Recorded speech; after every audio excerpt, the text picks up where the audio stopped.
আলাইকুম। দেখুক আমি সিলেট আইছি আমার বাইরে নিয়া। তো আপনারা আমার বাইরে লাগে দোয়া করবা। আমার বাড়ি দুবাই যাত্রী। তো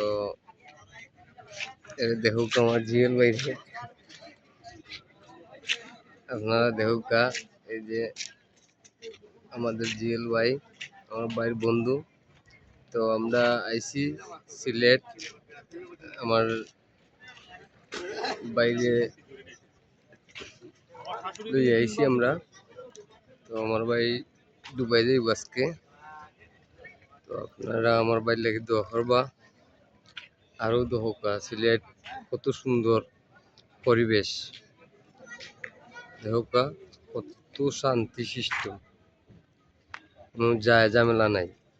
তো আমার সব বিদেশি বাইরে বলতে হই আপনারা সিলেট আসা যাওয়া করবেন, মানে ঢাকা না আইসিয়া সিলেটে আসবেন ডাইরেক্ট, তাহলে অনেক ভালো হইব। আসসালামু আলাইকুম।